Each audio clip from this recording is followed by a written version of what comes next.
नमस्कार मु राखिसा आपण मानक मो चैनल को स्वागत करुछि। आज आम अष्टम श्रेणी हिंदी बहीर नर हो न निराश करो मन को विषयटीर अर्थात कविताटीर प्रश्नोत्तर करवा। चलो आरंभ करवा। प्रथम प्रश्न देछि, मनुष्य का जन्म किस लिए हुआ है? मनुष्य का जन्म जग में रहकर कुछ काम करके नाम कमाने के लिए हुआ है, क्योंकि संसार मनुष्य के लिए एक कर्मक्षेत्र है। प्रत्येक मनुष्य का जीवन एक कर्मक्षेत्र है। सदुपाय व्यर्थ नहीं होता। क्यों? प्रत्येक मनुष्य का जीवन एक कर्मपथ होता है। निराश या आलस्य के कारण बिना काम के बैठना ठीक नहीं है। अपना मौका या सुयोग चला न जाए, ध्यान रखना चाहिए ताकि सदुपाय व्यर्थ ना हो। पर अगर व्यर्थ हुआ तो जीवन में फिर से पाना मुश्किल है। हम भी कुछ हैं का तात्पर्य क्या है?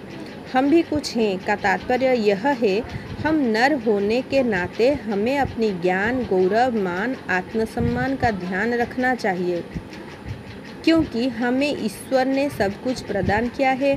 हमें उसका उपयोग करना चाहिए।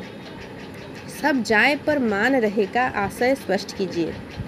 सब जाए पर मान रहे का आशय यह है, ईश्वर ने सब कुछ दिया है, उसका उपयोग करना चाहिए। हमें ऐसा काम करना चाहिए कि अपनी आत्मसम्मान को ठोस न पहुँचे। अगर हम मर जाएं तो हमारा गान गुंजित रहे। मौका हाथ से चला न जाए, इसका ध्यान रखना है। इसीलिए मनुष्य होने के नाते मन को निराश करना उचित नहीं है।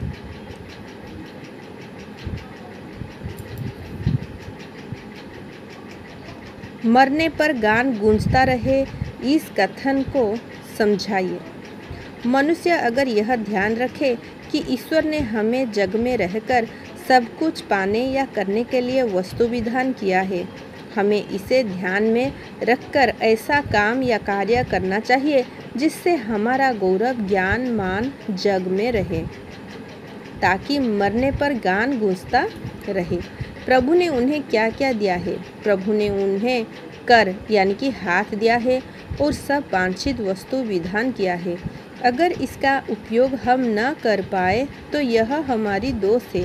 प्रभु ने हमें सब कुछ दिया है, उसका उपयोग करना चाहिए। इसलिए हमें निराश होना उचित नहीं है। व्याख्या कीजिए। कुछ तो उपयोग करो मन को। इस कवितांश नर हो न निराश करो मन को से लिया गया है। उसके कवि मैथिली शरण गुप्त हैं। कवि का कहना है कि भगवान के इस जग में रहकर हमें ऐसा काम करना चाहिए जिससे नाम हो, इसीलिए मन को निराश नहीं करना चाहिए। सब हैं जिसके अपने घर के, नर हो न निराश करो मन को कविता के कवि का कहना है, भगवान ने तुम्हें सब कुछ दिया है, फिर तुम्हें भोग्य और सुख भी प्रदान किया है। तुम्हारे लिए कोई भी चीज़ दुर्लभ नहीं है। नर होते हुए अपने मन को निराश न करना चाहिए। नर हो न निराशा करो मन को।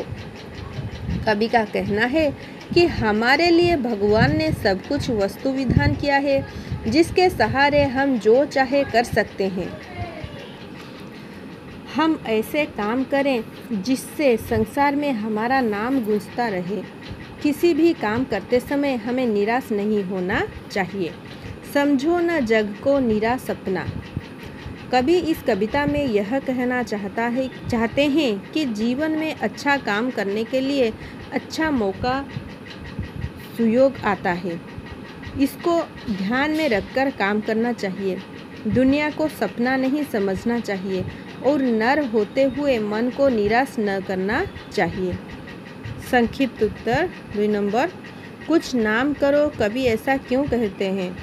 कवि का कहना है, हमें भगवान ने जन्म दिया है, जग या संसार में जन्म लेकर कुछ ऐसा काम करना चाहिए जिससे दुनिया में नाम हो। इस कविता के द्वारा कवि क्या संदेश देते हैं?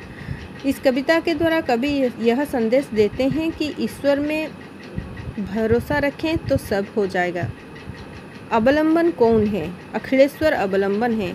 कुछ भी हो जाए पर क्या नहीं छोड़ना चाहिए? कुछ भी हो जाए पर निज साधन को छोड़ना नहीं चाहिए।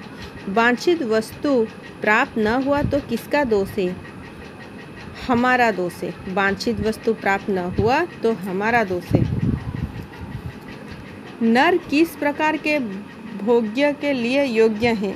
नर गौरव के भाग्य के लिए भोग्य हैं, योग्य हैं।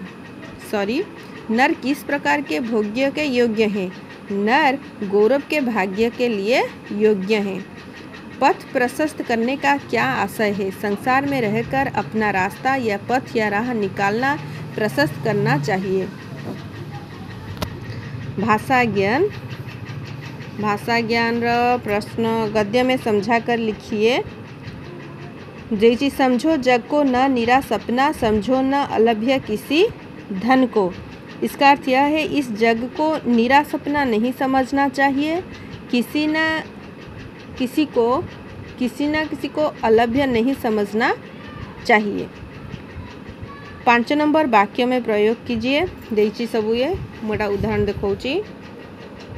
5 नंबर वाक्य रे प्रयोग कराइछि।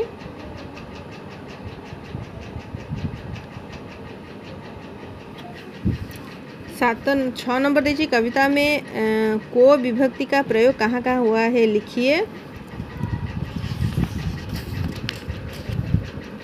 यार उदाहरण मुझे देखे दूची।